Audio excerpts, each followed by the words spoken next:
So crypto में investment करनी चाहिए? बिटकॉइन क्या चीज़ होती है? डिसेंट्रलाइजेशन क्या चीज़ है?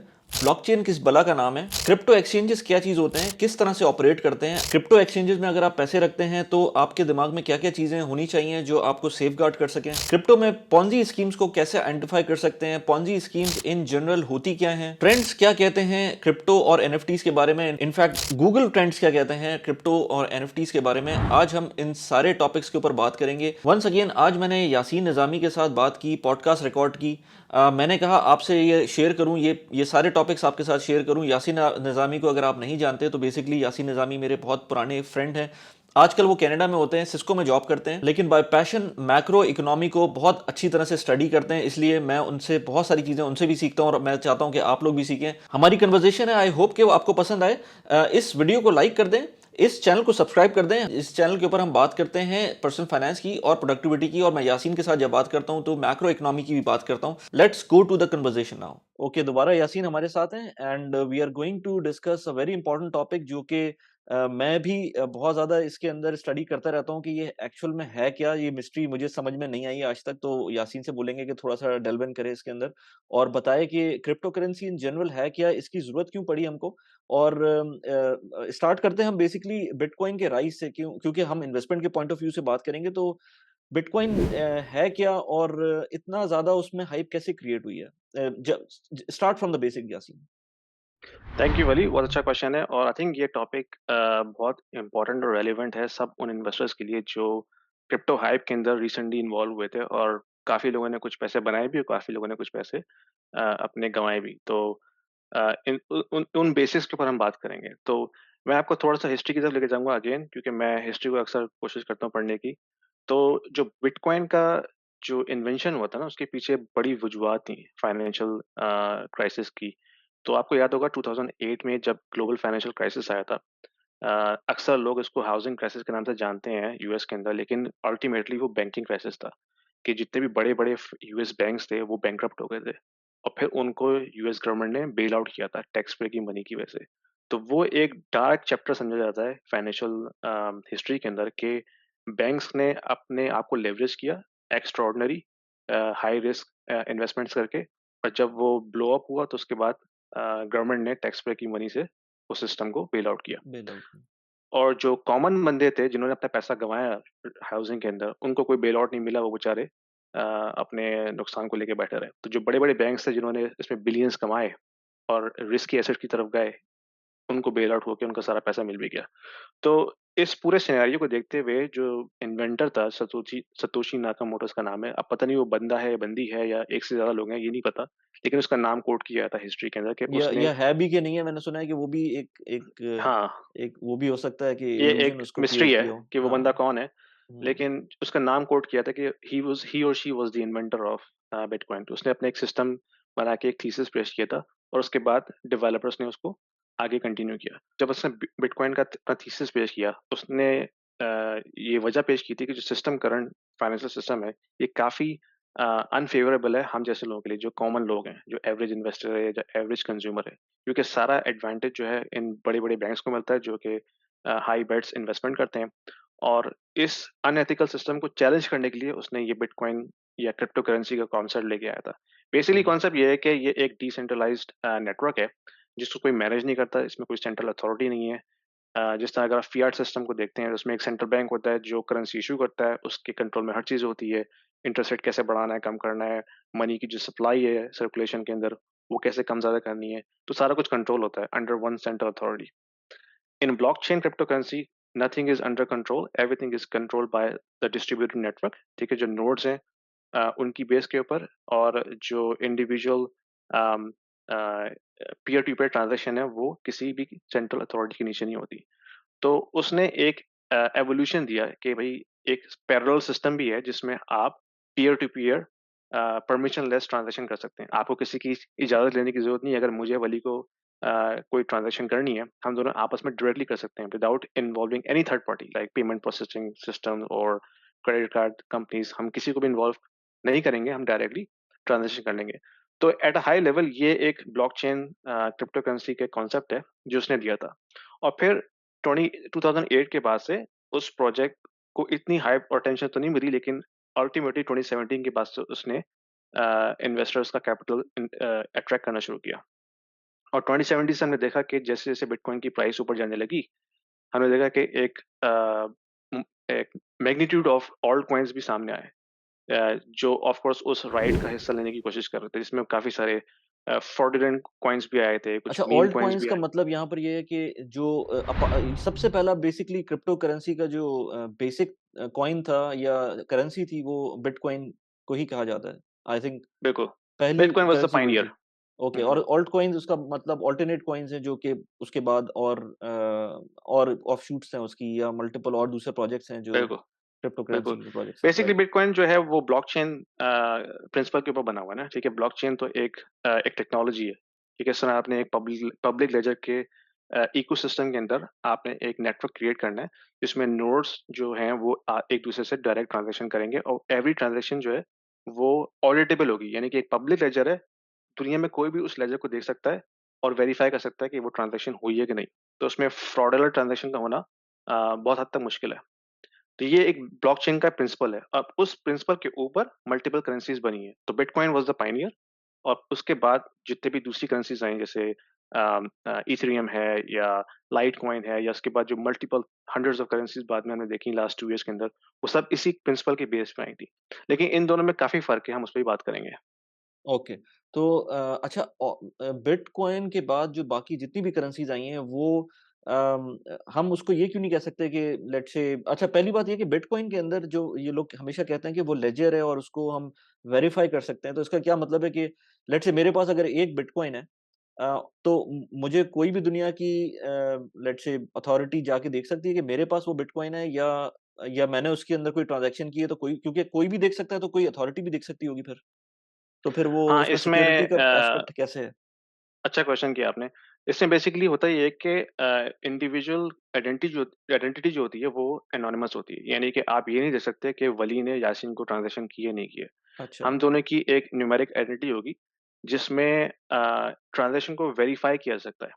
ठीक है? जब भी कोई ट्रांज़ैक्शन होती है ना तो एक पब्लिक लेजर है जिसमें वो ट्रांज़ैक्शन जाके रजिस्टर होती है और वो लेजर की कॉपीज़ फिर तमाम नोड्स को डिस्ट्रीब्यूट होती है इन रियल टाइम। तो हर किसी के पास वो ट्रांज़ैक्शन का एक वैलिड रेफ़रेंस होता है। तो लेट्स से अगर कोई थर्ड पार्टी आके क्लेम करे कि ये ट्रांज़ैक्शन नहीं हुई, हुँ, तो हुँ। वो आपकी ट्रांज़ैक्शन ईज़िली वेरीफ़ाई हो सकती है पब्लिक लेजर के अंदर। सब देख सकते हैं, हाँ भाई ये पब्लिक लेजर है, इसमें ट्रांज़ैक्शन 1, 2, 3, 4 जो है वो रजिस्टर्ड है, ठीक है? लेकिन जो आइडेंटिटी होती है वो एनोनिमस होती है। मेरी और आपकी आइडेंटिटी उसमें एक्सपोज़ नहीं होगी कि मैं यासीन निज़ामी साहब ने वली खान को लेट्स से 1000 बिटकॉइन बेचे। हुँ, तो हुँ। वो चीज़ उसमें विज़िबल नहीं होगी, एनोनिमस होती है। तो यही एक इसकी पावर है सिस्टम की कि ये कंप्लीटली एनोनिमस है। कोई सेंट्रल अथॉरिटी, कोई एफआईए, कोई एफबीआई जितने भी एफबीआई ऑर्गनाइज़ेशन है, वो उसको देख के आपको ट्रेस नहीं कर सकते कि ये आपने ट्रांज़ैक्शन की है। अच्छा। तो ऑल्ट कॉइन्स में भी इसी तरह की सिनेरियो बनता है फिर, जितने भी ऑल्ट कॉइन्स हैं? ऑल्ट कॉइन्स भी जो ब्लॉकचेन नेटवर्क है, उसी के ऊपर बिल्ट हुई हैं। तो ब्लॉकचेन बेसिकली बेस लेयर कहलाता है, लेयर 1। उसके ऊपर मल्टीपल लेयर्स हैं जो उन्होंने दूसरे कॉइन्स की बनाई हैं। डिफरेंस कहाँ आता है? वो ये आता है कि जितने भी दूसरी इनोवेशंस हुई हैं, चाहे वो इथेरियम हो, सोलाना हो, कार्डानो हो, उन सब में इन्होंने कोई दूसरे पैरामीटर्स को चूज़ करके उसको इनोवेट किया। इसको मैं थोड़ा-सा एक्सप्लेन करता हूँ। जो उसका इन्वेंटर था सतोशी, उसने पर्पसली 2 पैरामीटर्स को सबसे ऊपर रखा है, डिसेंट्रलाइज़ेशन और सिक्योरिटी, ठीक है? ये 2 उसके लिए बहुत इम्पोर्टेंट था क्योंकि वजह उसकी क्या थी? 2008 का फाइनेंशियल क्राइसिस, जिससे तमाम लोगों को नुकसान हुआ। हुँ। लेकिन उसके बाद जो जितने भी ऑल्ट कॉइन्स बने, मीम कॉइन्स बने, उन्होंने उन दोनों चीज़ों को सैक्रिफाइस किया और दूसरे जो लैगिंग पैरामीटर्स थे, उस पे इनोवेशन की। फॉर एग्ज़ाम्पल बिटकॉइन को कहा जाता है कि भई उसकी जो एनर्जी कंज़म्पशन है, वो काफ़ी ज़्यादा है, तो वो सस्टेनेबल नहीं है। तो जो ट्रांज़ैक्शन जो टाइम भी दूसरे ज़्यादा है उसका।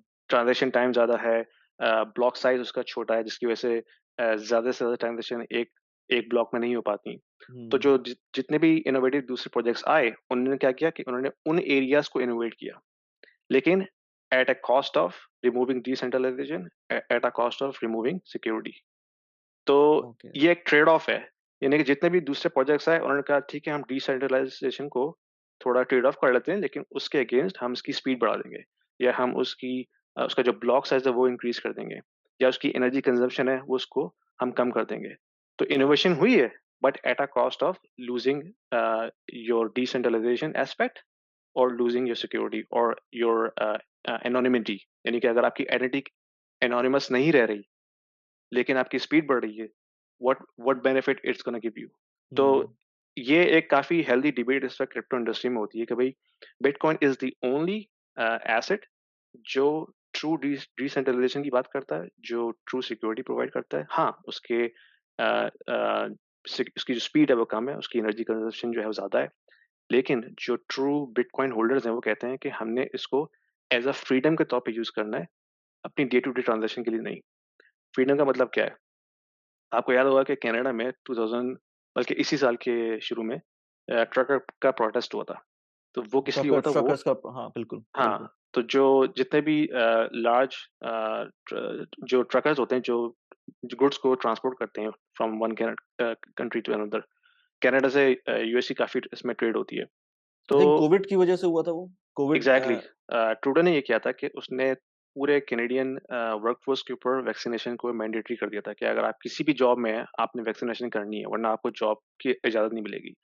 तो जो ट्रकर्स थे उन्होंने ये कहा कि भाई हम सबसे लीस्ट इंटरेक्टेबल पीपल हैं, यानी कि हमारा जो कॉमन लोगों से ताल्लुक है वो तो बहुत कम होता है, क्योंकि उन्होंने सारा दिन ट्रक चलाना होता है और दूसरे दिन आके वो सो जाते हैं।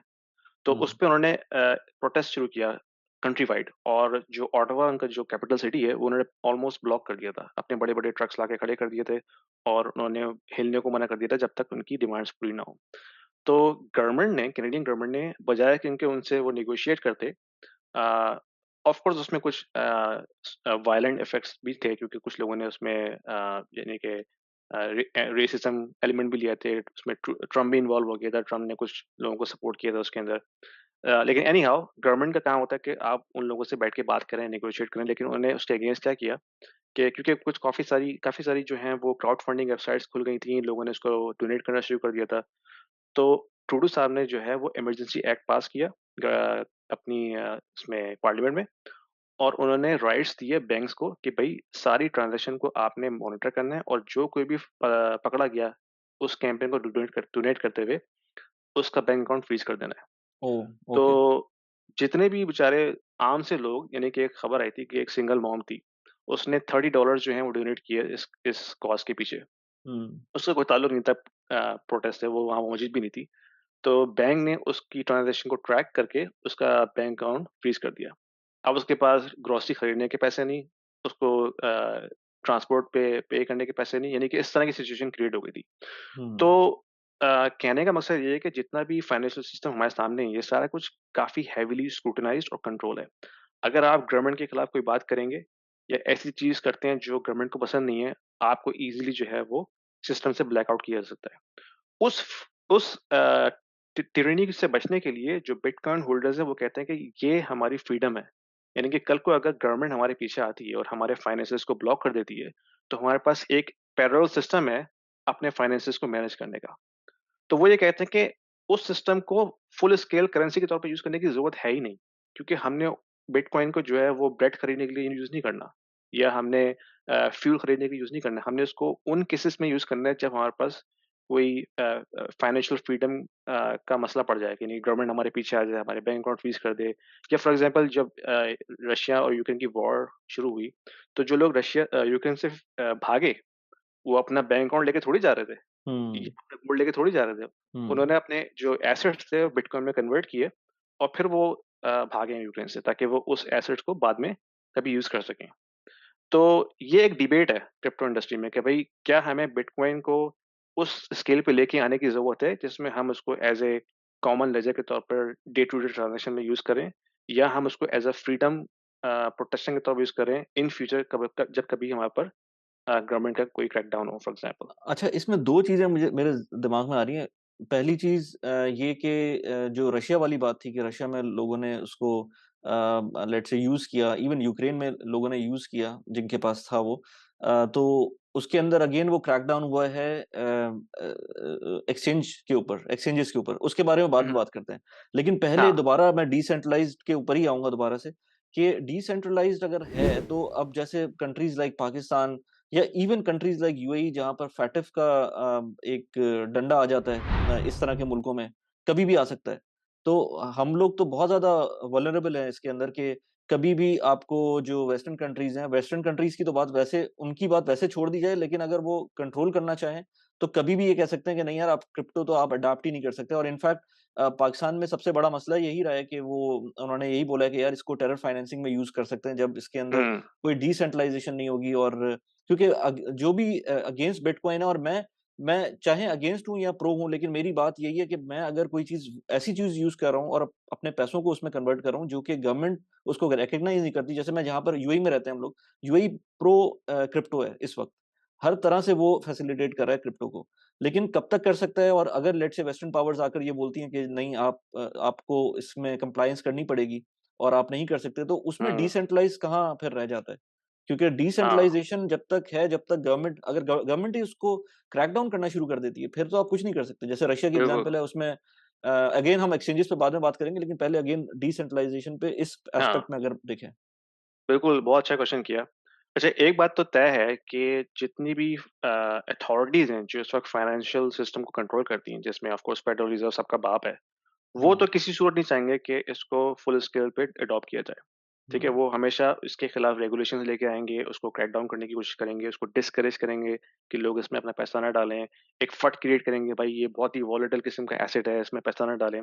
तो ये तो होगा, और उसकी वजूहत वही है कि क्योंकि बिटकॉइन जो है वो एट द कोर फाइनेंशियल, ये जो कैपिटलिज्म इंडस्ट्री है, इसको वो शेक करती है, ठीक है? तो वो ऑफ कोर्स उसके अगेंस्ट जाएँगे।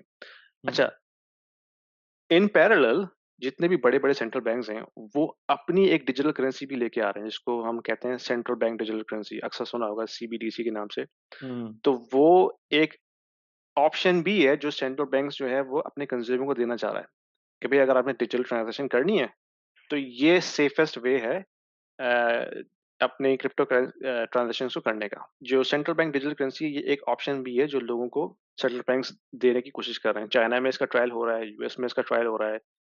इवन बैंक ऑफ कनाडा ने भी अपनी वेबसाइट पे पोस्ट किया है कि हमने ये प्रोजेक्ट शुरू कर दिया है और इसको हम एक्सप्लोर कर रहे हैं। तो ये सारी चीज़ें भी हो रही हैं। तो कहने का मकसद ये है कि बिटकॉइन को जो है ना, ये लोग कंसिस्टेंटली पुश डाउन करने की कोशिश करेंगे, क्योंकि ऑफ कोर्स वो उसको थ्रेट करता है। लेकिन एट द सेम टाइम ये पैरेलल सिस्टम क्रिएट करने की कोशिश कर रहे हैं। हाँ, लेकिन सेंट्रल बैंक डिजिटल करेंसी तो as good as digital payment ही हो गई। वो एक कंट्री की बिल्कुल। जैसे इंडिया में भी इनफैक्ट मैंने एक इस पे बात भी की थी, इस वीडियो जब इंडिया ने अपना क्रिप्टो लॉ लेकर आ रहे थे, तो काफ़ी ज़्यादा वहाँ पर अप्रोर हुई थी कि यार ये क्या मज़ाक है। मतलब उसमें वो कह रहे थे कि अब टैक्सेशन भी करेंगे, इंडिया के अंदर हर ट्रांज़ैक्शन को टैक्स करेंगे।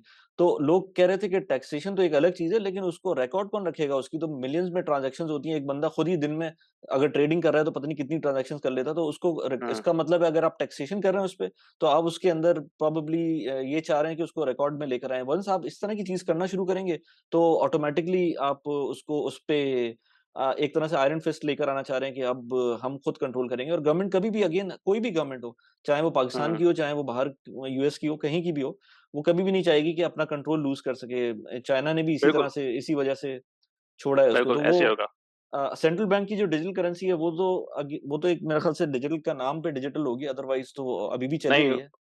उसमें और भी चीज़ें हैं। जो इस वक़्त जो सिस्टम है ना, मॉनेटरी सिस्टम, उसमें क्या होता है कि सेंट्रल बैंक कंज्यूमर से डायरेक्ट डील नहीं करता। सेंट्रल बैंक बैंक से डील करता है। ठीक है? हुँ, तो हुँ। टॉप हुँ, पे हुँ। सेंट्रल बैंक होता है, फिर कमर्शियल ठीक बैंक्स है। होते हैं, उसके बाद सही, कंज्यूमर्स होते हैं। सही। कंज्यूमर्स अपने बैंक अकाउंट्स कमर्शियल बैंक के साथ खोलते हैं। ठीक है। सेंट्रल बैंक डिजिटल करेंसी में ये होगा कि वो जो मिडल लेयर है, वो गायब हो जाएगी अच्छा। और सेंट्रल बैंक जो है, वो बैंक ऑफ द बैंक बन जाएगा और कंज्यूमर्स डायरेक्टली उनसे उनके साथ अपना अकाउंट खोलेंगे। प्रॉब्लम क्या है इसमें? इसमें प्रॉब्लम ये है कि जो करेंसी लेके वो आना चाह रहे हैं, वो प्रोग्रामेबल है। हुँ, इसका मतलब ये है कि लेट्स से वली साहब, आप कनाडा में रहते हैं, यूएस में रहते हैं और दोबारा से कोविड हो गया। अब गवर्नमेंट ने घर बैठे लोगों को इंसेंटिव देना शुरू कर दिया और गवर्नमेंट ने कहा कि भाई ये ऐप है सीडीबीसी की, ये आप अपने मोबाइल पे इंस्टॉल कर लें। We will give you $1000 worth of crypto currency every month, hmm. ठीक है? लेकिन ये प्रोग्रामेबल है। इसका मतलब है कि आप उस करेंसी से सिर्फ ग्रॉसरी खरीद सकते हैं या फ्यूल खरीद सकते हैं। आप स्टॉक ट्रेडिंग ट्रेडिंग नहीं कर सकते, सही। ठीक है? तो लास्ट राउंड में क्या हुआ, जब ये जो स्टिमुलस पैकेजेस लेके आए, उन्होंने घर हाँ, ये बैठे तो लोगों को चेक्स फिएट बाँटे, करेंसी आपको तो मिल सबने रही थी। लोगों ने अच्छा, जाके वो अच्छा। क्रिप्टो में जो है ट्रेडिंग करना वेरी शुरू कर गुड, दी। Very good. ये अच्छा पॉइंट है। तो उसको हुँ, खत्म करने के लिए अब ये प्रोग्रामेबल बना रहे हैं, यानी कि आपने सिर्फ एक्स वाई जी चीजें खरीदनी है उससे, बाकी हम्म। चीजों के लिए वो यूज ही नहीं होगी। अच्छा। और दूसरी सही। चीज, उसकी एक एक्सपायरी डेट होगी, यानी कि आपको $1000 मिले, अगर आपने 30 डेज में इसको यूज नहीं किया तो ये एक्सपायर हो जाएगा। It is like hmm. Coupon. ये कूपन्स मिलते हैं ना, जैसे कि भाई ये कूपन जो है वो रिडीमेबल है हम्म। एक्स वाई जी प्रोडक्ट के लिए, और ओनली वैलिड अंटिल 31 जनवरी 2023। हम्म। नहीं यूज किया वो जाया हो गया। हम्म। तो ये चैलेंजेस सीबीडीसी के अंदर हैं, जो कि ये शो करता है कि गवर्नमेंट किस हद तक कंट्रोल लाना चाह रही है फाइनेंस के ऊपर। हम्म। और इस सही। कंट्रोल से बचने के लिए जो फ्रीडम फाइटर हैं बिटकॉइन के, वो ये कहते हैं कि bitcoin is the ultimate choice of freedom, यानी कि अगर कभी इस तरह की सिचुएशन पैदा होती है, तो हमारे पास एक टूल है जिससे हम अपने फाइनेंसेस को इस सिस्टम से बाहर रख सकते हैं और ओपनली और फ्रीली फाइनेंशियल ट्रांजैक्शन कर सकते हैं। हुँ। लेकिन उसमें अगेन बात वही आ जाती है कि इवन कोई भी गवर्नमेंट इस वक़्त बिटकॉइन को कैसे छोड़ सकती है? जैसे पाकिस्तान की एग्ज़ाम्पल ले लें या इवन इंडिया की एग्ज़ाम्पल ले लें, मेरे इजिप्शियन फ्रेंड्स हैं, वो भी यही बात करते हैं। हम जब भी बात करते हैं ना कि लेट्स से पाकिस्तान से पैसे मँगवाने हैं हमें यूएई फॉर एनी रीज़न, चाहे वो इन्वेस्टमेंट के लिए मँगवाने हो, चाहे किसी वजह से भी मँगवाने हो, तो वो एक बड़ा प्रोसेस होता है। अब उसमें लोग इल्लीगल भी यूज़ करते हैं, कुछ लीगल हम्म। ऑप्शंस भी हैं, चाहे वो इंडिया से हो, चाहे वो इजिप्ट से हो। आप इस तरह के थर्ड वर्ल्ड कंट्रीज़ से आपको प पैसे बाहर लेके जाने हैं तो प्रॉब्लम होती है। लेकिन आपके पास बिटकॉइन जैसी चीज़ है तो फिर कोई मसला ही नहीं है, फिर तो आप उसको बिल्कुल। कन्वर्ट करें P2P नेटवर्क के ऊपर और आप जितने पैसे की पेमेंट करनी है कर सकते हैं। तो वो कोई भी गवर्नमेंट आई थिंक इस तरह से एटलीस्ट खुला हाथ नहीं दे सकती क्योंकि इससे आपका फॉरेन एक्सचेंज लूज़ कर रही होती है वो। अब बिल्कुल। आगे अच्छा अब ये तो एक एक पॉइंट है उसका डिसेंट्रलाइज़ेशन का लेकिन हमने रशियन वॉर में देखा कि किस तरह से उन्होंने कर्ब किया है एक्सचेंजेस को। तो ये क्वेश्चन ये भी है कि एक्सचेंजेस आर इनफ कि हम उनको उन पे ट्रस्ट कर सकें या उसके बाद की कोई लेयर होनी चाहिए कि हम उसको अगर हमारे पास कोई इस तरह की करेंसी है क्रिप्टो करेंसी उसके लिए हाँ, क्या-क्या प्रिकॉशनरी मेजर्स हैं कि हम सिर्फ एक्सचेंजेस के ऊपर रिलाय ना करें? बिल्कुल। तो दो दो पॉइंट आपने अभी मेंशन किए। नंबर वन के ये जो इंटरनेशनल पेमेंट्स हैं, इसको अगर हम यूज़ करना शुरू करें इन क्रिप्टो करेंसी के तौर पे, तो गवर्नमेंट इसको किस तरह क्रैक डाउन करेगी? असल में गवर्नमेंट इसको प्रमोट करना चाहती है। ज जिस उसकी वजह से उन्होंने ये स्टेबल कॉइन्स इश्यू किए। स्टेबल कॉइन्स को गवर्नमेंट खुद प्रमोट करती है, क्योंकि स्टेबल कॉइन्स जो हैं वो पेग्ड होते हैं $1 के अगेंस्ट। यानी कि हुँ, हमेशा उसकी प्राइस $1 रहेगी, और वो प्रमोट ही इसीलिए किया गया, क्योंकि ताकि जो इंटरनेशनल क्रॉस बॉर्डर पेमेंट्स हैं, आप इसको सिम्प्लीफाई कर सकें। तो ऑफ कोर्स में एक एक टैक्स एलिमेंट है, इसमें एक रेवेन्यू एलिमेंट है, जिसमें गवर्नमेंट वो किसी न किसी तरह इसको फॉलो कर लेंगे। लेकिन गवर्नमेंट खुद चाह रही है कि इस पूरे प्रोसेस को सिम्प्लीफाई किया जाए। दूसरी बात ये है कि क्रैकडाउन कैसे होगा? क्रैकडाउन ऑफ कोर्स एक्सचेंजेस के ऊपर होगा। अगर आपने क्रिप्टो करेंसी अपने पास रखी हुई है, तो आप उसको एक्सचेंज में ना रखें, क्योंकि एक्सचेंज कभी भी जो है उसको हथिया सकता है। यानी कि बाकायदा उनके कॉन्ट्रैक्ट में लिखा होता है कि जब कभी उनके ऊपर कोई क्रैकडाउन आए या कोई फाइनेंशियल मेल्टडाउन आए, तो वो आपके एसेट्स को लिक्विडेट करके अपना अपने आप को बचाने की कोशिश कर सकते हैं। ये बिल्कुल, उनके कॉन्ट्रैक्ट में लिखा होता है क्लियरली। बिल्कुल। तो एक्सचेंजेस जो हैं वो तो सेफ हैं ही नहीं। अगर आपने लॉन्ग टर्म कोई भी कॉइन रखना है, फॉर एग्जांपल बिटकॉइन रखना है, तो आप अपने पास सेल्फ कस्टोडियल एस जो वॉलेट्स आते हैं, उसमें रखें। अच्छा, उसमें भी 2 तरह के वॉलेट्स होते हैं, software wallet and hardware wallet. Software wallet में क्या होता है कि वो एक एप्लीकेशन होती है, आप उसमें अपने बिटकॉइन्स या जो क्रिप्टो करेंसीज़ उनको आप स्टोर कर लेते हैं, तो सिर्फ़ आपके पास उसकी की होती है उसको एक्सेस करने की, और किसी के पास नहीं होती। लेकिन अगेन क्योंकि वो सॉफ्टवेयर है, अटैक्स हो सकते हैं, तो चांसेस हैं कि वो भी स्टोल हो सकता है, चोरी हो सकता है। हार्डवेयर वॉलेट जो है वो कंप्लीटली कट ऑफ होता है नेटवर्क से। यानी एक दफ़ा आपने हार्डवेयर वॉलेट में अपना स्टोर कर लिया coin, only you can access it, क्योंकि वो नेटवर्क से प्लग इन ही नहीं है। तो कोई साइबर अटैक नहीं हो सकता, कोई आपको उससे आपसे कोई छीन नहीं सकता, क्योंकि उसमें भी वो की है जो आपको पता है, आपके ज़हन में है, जो उसको एक्सेस करेगी। तो ये अल्टीमेट प्रोटेक्शन है, अगर आपने हार्डवेयर वॉलेट के अंदर अपने कॉइन्स रखे हुए हैं, then nobody can touch it except you.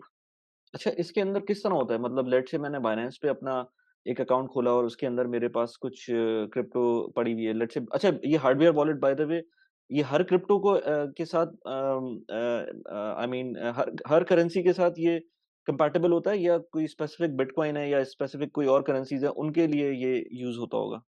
हाँ, ये अच्छा क्वेश्चन है। ये इसका मैंने ट्रैक तो नहीं रखा हुआ कि सारी करेंसीज़ को सपोर्ट करती हैं कि नहीं, लेकिन जो वेल नोन है वो तो करती हैं। जैसे चलें लेट्स बिटकॉइन से है, मेरे पास इथेरियम है। बिटकॉइन है हाँ, लेट्स से हाँ, मेरे पास बायनेंस में बिटकॉइन है तो वो मेरे पास कोई इंटरफ़ेस होगा जिसके अंदर मैं हार्डवेयर हाँ, उसके अंदर उसके बिल्कुल। अंदर को ट्रांसफर कर लूँ। बेसिकली आप अपना हार्डवेयर जो वॉलेट है वो कनेक्ट करते हैं एक्सचेंज के साथ और एक्सचेंज से फिर आप जो है मूव करते हैं अपने कॉइन्स को, क्योंकि उसको एक आईपी एड्रेस असाइन होता है। जिस तरह आप किसी भी आईपी नेटवर्क पे ट्रांजैक्शन करते हैं, बिल्कुल उसी तरह उसकी भी ट्रांजैक्शन होती है। और हाँ, तो जब वो एक मतलब अब दफ़ा उसमें मूव हो हाँ, जाता है तो फिर वो हाँ, एक्सचेंज से वो ख़त्म हो जाती है उसकी कस्टोडियल, अब कस्टडी आपके पास आ गई है और आपको उसकी सीक्रेट की पता है कि किस तरह आपने इसको एक्सेस करना है। ठीक है। अच्छा, इसके अंदर जिस तरह रशिया में हुआ था या जिस तरह से चाइना में भी इवन उन्होंने क्रैकडाउन किया, तो वो मतलब वो तो किसी भी एक्सचेंज को आप हिट कर सकते हैं ना, अगर लेट्स हुँ, से इवन कोई भी गवर्नमेंट कर सकती है। हमने तो रशिया वाली केस में रशिया में भी देखा, और यूएस ने जब रशियंस पे क्रैकडाउन करना था, तो उन्होंने यूएस के पॉइंट ऑफ व्यू से रशियंस पे क्रैकडाउन किया, और कुछ रशियन गवर्नमेंट ने भी क्रैकडाउन किया कि वो नहीं चाह रहे थे कि उनका फॉरेन रिजर्व बाहर निकले रशिया से, तो उन्होंने उस टाइम पे क्रैक किया, तो सबने ही क्रैक कर दिया, तो एक्सचेंज तो बिल्कुल भी सेफ नहीं है इस पॉइंट ऑफ व्यू से। बिल्कुल। यही मैंने कहा कि एक्सचेंज तो हमेशा पॉलिटिकल प्रेशर में भी आ सकते हैं और जब कभी कोई फाइनेंशियल मेल्टडाउन हुआ, जैसे अभी हुँ। अब टेरा लूना लूना के पे, केस में हाँ, हुआ था। लूना पे आते हैं, बिल्कुल। हाँ, तो हाँ। उसमें अच्छा, ये बड़ा इंटरेस्टिंग सा पॉइंट है क्योंकि अक्सर लोगों को जिनको फाइनेंशियल मॉनेटरी सिस्टम की इन्फॉर्मेशन नहीं है, वो नहीं समझ पाते कि पीछे हुआ क्या है गेम। अ, अक्सर लोग समझते हैं कि टेरा लूना भी एग्ज़ैक्टली वही था जो स्टेबल कॉइन्स होते हैं, जैसे कि टेरा हुँ, है, टीथर हुँ, है जैसे, टीथर भी एक स्टेबल कॉइन है ना, लेकिन इन दोनों में बहुत फ़र्क है।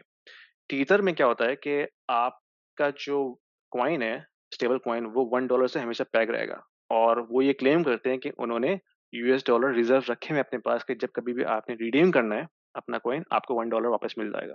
सही।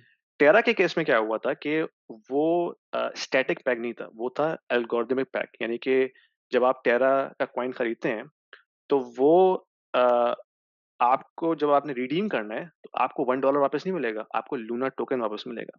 और वो जो लूना टोकन है, वो फ्लक्चुएट करता है as per it's price, market demand. तो एट वन पॉइंट हुआ ये था कि टेरा की जो मार्केट कैपिटलाइज़ेशन थी और लूना की जो मार्केट कैपिटलाइज़ेशन थी, उसमें ज़मीन आसमान का फ़र्क था। यानी कि Luna was twice as much as उसकी जो वर्थ थी वो उससे दुगनी थी। यानी कि अगर 20 बिलियन के टेरा हैं उनके पास, तो 40 बिलियन के लूना लूना टोकन्स उन्होंने सिस्टम में इश्यू किए हुए हैं।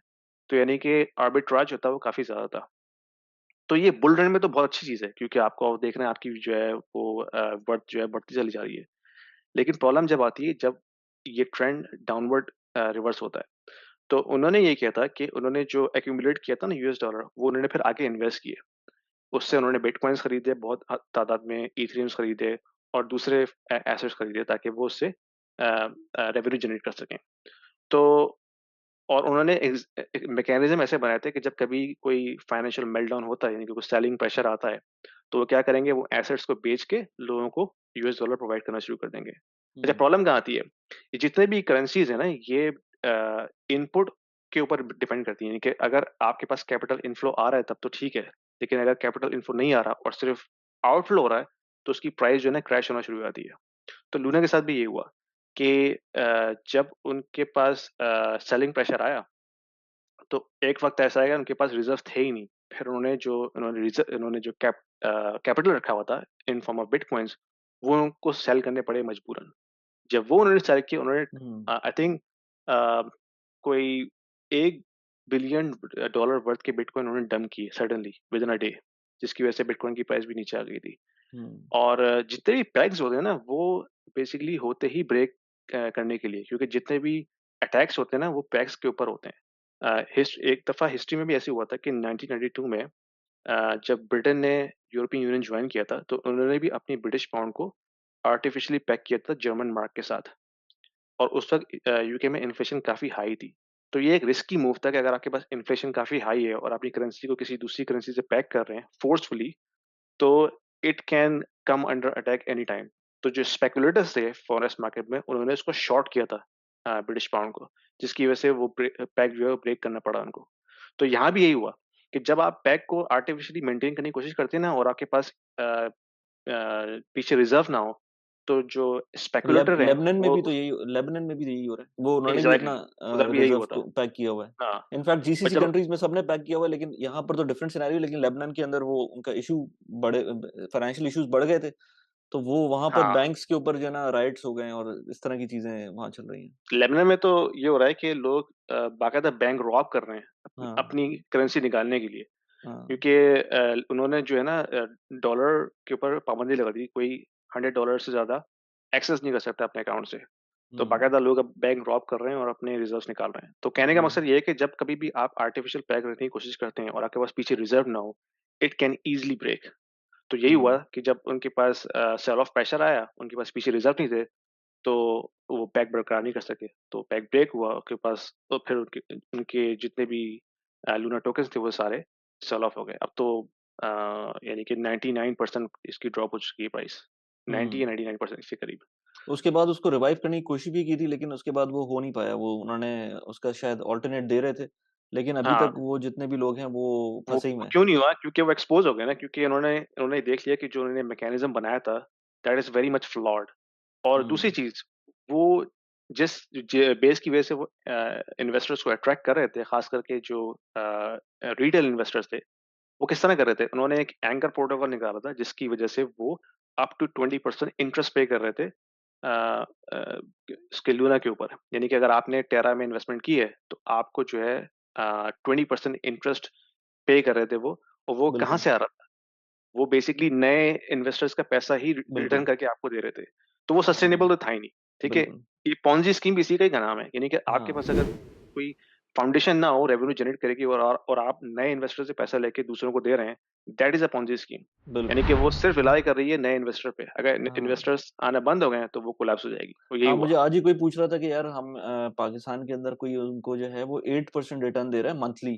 तो मैंने कहा देखो यार मंथली जो है ना अगर आप हुँ, साल का मुझसे कोई बोले कि लेट्स से प्रिवेलिंग रेट्स 15% चल रहे हैं, कोई मुझे 17% दे तो चलो मैं समझ भी सकता हूँ उसको। हाँ, लेकिन साल का मुझसे कोई बोले कि 15% प्रिवेलिंग चल रहा है, 25% दे रहा है तो वो किसी सूरत हो ही नहीं सकता और जहाँ हो ही नहीं 8% सकता। मंथली की बात करेंगे तो वो 100% डबल हो गया ना, तो डबल शाह हो गया बेसिकली हाँ, कि आप साल में पैसे एग्ज़ैक्टली। डबल कर रहे हैं, तो वो ऐसा हो ही नहीं सकता। जो जहाँ पर डॉलर्स में 20% बहुत ज़्यादा है। वो हुँ, वहाँ पर डॉ लोग ग्रीडी हो जाते हैं इस पॉइंट पर। तो यही हमेशा देखना चाहिए कि जो रिटर्न्स मिल रहे हैं वो रियलिस्टिक होने चाहिए। अब लोगों को बिल्कुल। कम लगते हैं, मसला ये है कि लोगों को पैसे कम लग रहे होते हैं, 7% 6% डॉलर टर्म्स के अंदर उनको बहुत कम लग रहे होते हैं। हालाँकि ये बहुत अच्छी अमाउंट है, चाहे इन्फ्लेशन हो, हाँ, चाहे कुछ भी हो, लेकिन ये अमाउंट तो हाँ, बुरी नहीं है अगर आप रिस्क फ्री मिल रही है आपको। लेकिन लोग बिल्कुल। जा रहे होते हैं वो 20% पे, 15% पे, वो फिर जहाँ भी मिलेगा वो उसमें कोई ना कोई कैveat होगा या प्रॉब्लम होगी उसके अंदर। तो वो एग्ज़ैक्टली। इसी चीज़ का क लूना में भी यही प्रॉब्लम थी। इन्वेस्टर्स को ये जानने की ज़रूरत है कि अगर कहीं उनको कोई ऐसी स्कीम नज़र आ रही है, जो उनको लेट्स से 20% रिटर्न दे रही है। Hmm. Question yourself how these returns are being generated. क्या उनके पास कोई ऐसा फाइनेंशियल फंडामेंटल प्रोजेक्ट है जो वो इससे जनरेट कर रहे हैं रेवेन्यू, तब तो समझ में आता है। लेकिन अगर कोई रेवेन्यू जनरेटिंग सिस्टम नहीं है, और वो एक एक सिस्टम है जिसमें लोग जो है अपना पैसा डाल रहे हैं, दैट इज़ अ पोंज़ी स्कीम। नहीं, लेकिन ठीक है? उसमें ये भी है ना कि मैं सबको इसी तरह एग्ज़ाम्पल देता हूँ कि लेट्स से मुझे बैंक मैं आज मैं बैंक जाऊँ मुझे लेट्स से अज़्यूम कि मुझे 5% की रेट के ऊपर रिटर्न वो सॉरी मुझको लोन मिल सकता है। और मुझे कोई कंपनी लेट्स से कहती है कि मैं आपको 15% रिटर्न दे सकती हूँ, तो वो कंपनी बैंक के पास क्यों नहीं जाती है रेज़ करने के लिए कैपिटल? हुँ, वो बैंक के बिल्कुल, पास जाएगी उसको 5% पे मिल जाएगा। तो वो आपसे क्यों एग्ज़ैक्टली। 15% पे ले रही है? तो वो ये चीज़ बहुत कॉमन है मतलब अगर ठीक है 1-2% 3% की बात होती है तो हमें हुँ, समझ में आता है शायद उनकी कैपेसिटी ना हो बैंक जाने की।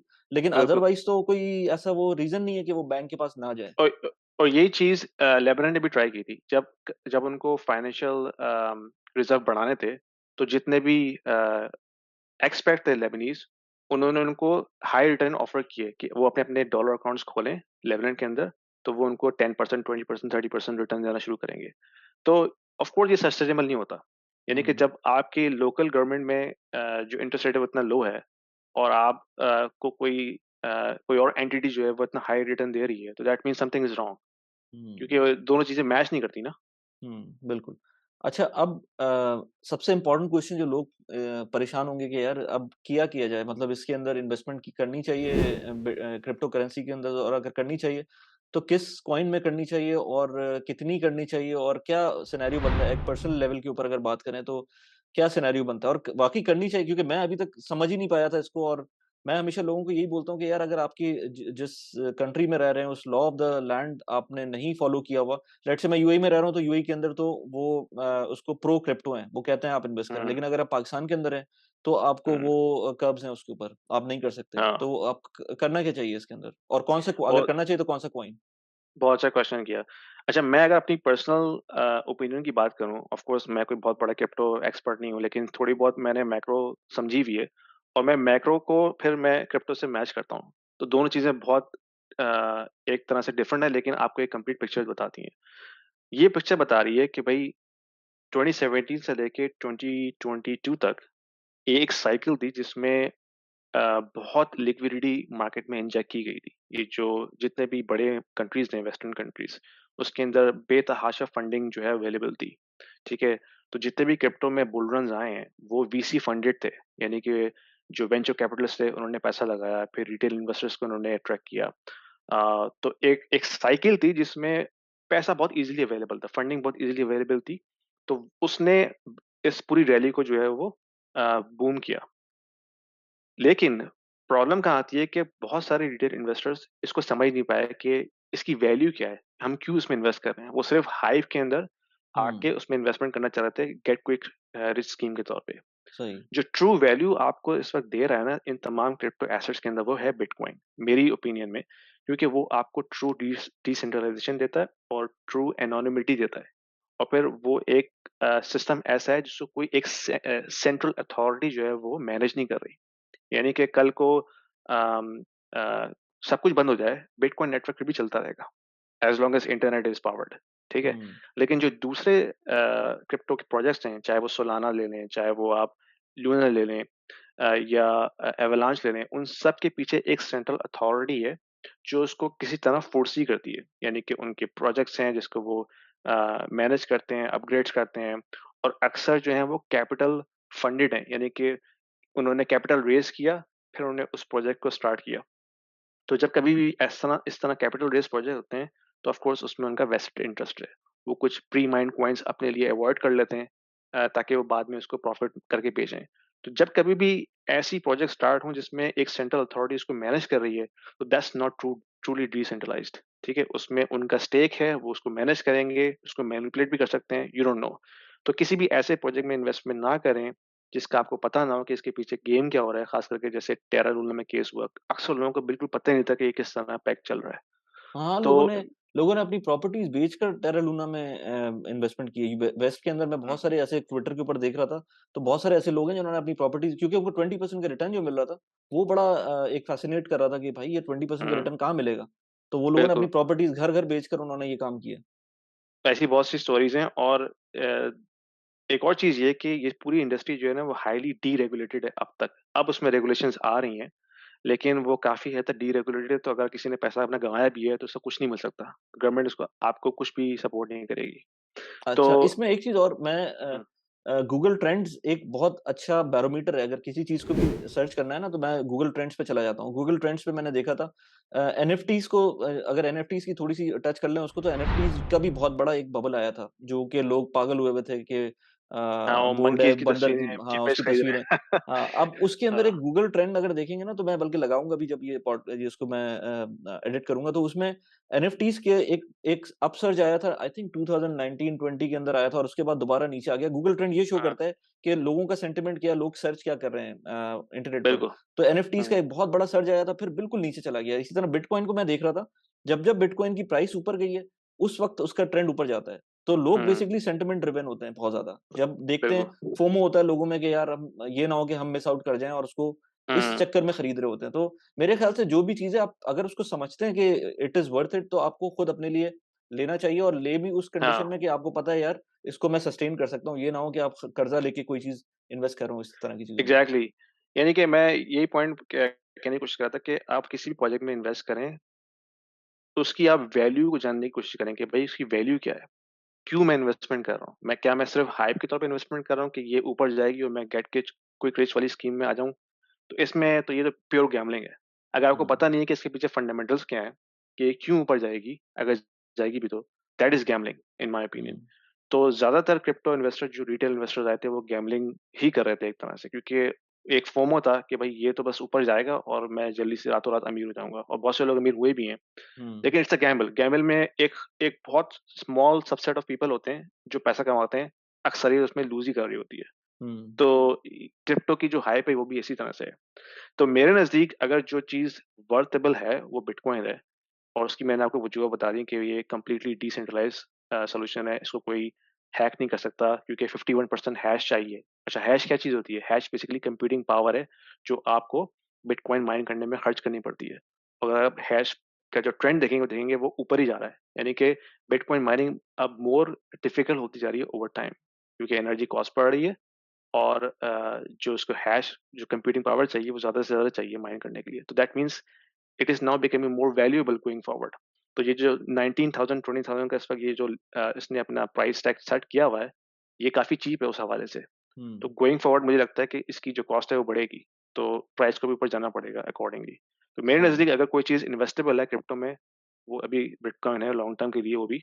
अदरवाइज़ अगर आपको किसी भी प्रोजेक्ट के फंडामेंटल पता है और आपको यकीन है कि इस फंडामेंटल के ऊपर ये ऊपर जाएगा, देन इट्स योर चॉइस। लेकिन हम्म। मैं अभी इस पे बिलीव नहीं करता। यानी कि बिटकॉइन को भी आप ये ना सोचें कि वो टेक्नोलॉजी कोई इतनी ज़्यादा ऊपर जा रही होगी। वो सिर्फ़ इसलिए कि वो जिस स्ट्रक्चर पे बना हुआ है, उसके अंदर अगर वो थोड़ा बहुत भी यूटिलाइज़ेशन उसकी स्टार्ट होती है तो फिर उसके अंदर उसकी जो लिमिटेड पावर इस वक़्त है और जो उसकी जो क पावर कंज़म्पशन है उसके अंदर और जो उसके हैश रेट्स हैं अगेन, तो वो आपको मेक श्योर करेगा कि वो ऊपर जाए, अदरवाइज़ वो सस्टेनेबल नहीं होगा। या तो वो ऊपर जाएगा या फिर वो कोलैप्स हो जाएगा मेरे ख़्याल से, क्योंकि फिर जब अगर उसमें हुँ, लोग इन्वेस्ट ही नहीं करेंगे, अगर लेट्स से मैं सोचूँ या और लोग सोचें कि यार बिटकॉइन का फ़ायदा नहीं है, मतलब फ़ायदा क्या मुझको इस चीज़ का, लेट्स से मैं डॉलर को ही समझता हूँ। अगर कोई इस तरह की मेंटालिटी आ जाती है पूरी दुनिया में, तो फिर तो उसका कोई फ़ायदा नहीं है ना कि आप उसके लिए कंप्यूटर बिल्कुल। चलाते रहें और उसमें पावर यूटिलाइज़ेशन और करते रहें। इस वक़्त एक नैरेटिव ये भी है कि इस वक़्त जिन लोगों ने बिटकॉइन होल्ड किया हुआ है, ये वो ट्रू बिटकॉइन होल्डर्स हैं, जिन्होंने किसी प्रिंसिपल के वजह से उनका हुँ, कोई एक ख़ास प्रिंसिपल है जिसकी वजह से उन्होंने बिटकॉइन होल्ड किया हुआ है, और वो प्रिंसिपल हुँ, वही है फ्रीडम। फाइनेंशियल वर्ल्ड को में फ्रीडम की चॉइस जो है, उसकी वजह से वो होल्ड कर रहे हैं। तो अभी आप देख रहे हैं कि राइट। इसमें कोई मेजर सेल ऑफ हो भी नहीं रहा, वो एक ख़ास पैटर्न पे जो है साइडवेज़ मूव कर रहा है। तो इसका मतलब ये है कि जो स्पेकुलेटिव इन्वेस्टर हैं वो अब नहीं आ रहे। हुँ, अभी इस वक़्त वही हैं जिन्होंने लॉन्ग टर्म होल्ड किया हुआ है बिटकॉइन। राइट। तो यही है, यही वजूहात हैं। अदरवाइज़ कोई भी ऐसा प्रोजेक्ट आता है जो आपकी डिसेंट्रलाइजेशन को जो है वो साइड ट्रैक करके उसमें स्पीड बढ़ा रहा है या ब्लॉक ब्लॉक साइज़ को बढ़ा रहा है, then it's something else, it's not decentralized hmm, system. Hmm. चलो यार यासीन, वेरी नाइस टॉकिंग और आई होप कि व्यूअर्स को भी मज़ा आया होगा इसके अंदर और थोड़ी बहुत नॉलेज शायद इंक्रीज़ हुई हो, और अगर नॉलेज इंक्रीज़ हुई हो तो प्लीज़ लाइक कर दें इस वीडियो को और सब्सक्राइब कर दें चैनल को, और यासीन के चैनल को भी फॉलो कर लें, मैंने उसका लिंक डिस्क्रिप्शन में डाला हुआ है, आप उसको भी फॉलो कर दें। And Yasin, last last few words from your side. अपना ख़्याल रखें क्योंकि आने वाला फाइनेंशियल टाइम जो है काफ़ी रिस्की नज़र आ रहा है इस वक़्त। तो अपने फाइनेंसेस को बहुत देखभाल के इन्वेस्ट करें, किसी भी ऐसे प्रोजेक्ट में इन्वेस्टमेंट ना करें जिसका आपको पता ना हो, क्योंकि right, you can easily lose a lot of money. Right. चलो यार ज़बरदस्त, ठीक है यासीन, फिर नेक्स्ट सेशन में दोबारा से अगेन मैं कहता हूँ व्यूअर्स को प्लीज़ कमेंट करके बताएँ कि आपको किस टॉपिक के ऊपर डिस्कशन सुननी है। तो नेक्स्ट टाइम हम जो है ना फिर उसको अपने will keep it in mind और उसी हिसाब से फिर नेक्स्ट पॉडकास्ट करते हैं। Thank you Yasin. Thank you. Bye. Okay यार, बाय। सो आई होप कि आपको कन्वर्सेशन पसंद आई होगी। अगर पसंद आई हो तो प्लीज़ लाइक कर दें इस वीडियो को और शेयर करें अपने फ्रेंड्स के अंदर, और प्लीज़ इस चैनल को भी सब्सक्राइब कर लें। इसके अलावा मेरे कुछ रेफरल कोड्स हैं जो आपको डिस्क्रिप्शन में मिल जाएंगे इस वीडियो की, उसके अंदर अगर आपको प्रॉपर्टीज़ के अंदर इन्वेस्ट करना है छोटे अमाउंट से तो आपको वो इन्फॉर्मेशन मिल सकती है। उसके कोड्स आपको मिलेंगे, 250 दिरहम भी आपको मिलेंगे। इसके अलावा अगर आपको यूएस स्टॉक्स में इन्वेस्ट करना है, स्पेशली अगर आप यूएई के अंदर रह रहे हैं, तो बहुत अच्छा प्लेटफॉर्म है सर्वा का। अगर आप स्पेसिफिक अमाउंट की इन्वेस्टमेंट करते हैं सर्वा के अंदर तो आपको $50 का रेफरल बोनस भी मिलेगा, उसका भी लिंक मैंने डिस्क्रिप्शन में डाल दिया है। इसके अलावा यासीन के साथ मैंने और डिफरेंट टॉपिक्स के ऊपर पॉडकास्ट की हुई है इससे पहले। यहाँ पर इन दोनों पॉडकास्ट का दो पॉडकास्ट जो की थी मैंने उसका लिंक लगा दिया, आपको जाके प्लीज़ देखें, मुझे बताएं कैसी लगी वीडियो, प्लीज़ मुझे बताइएगा। Thanks for watching the video, bye bye.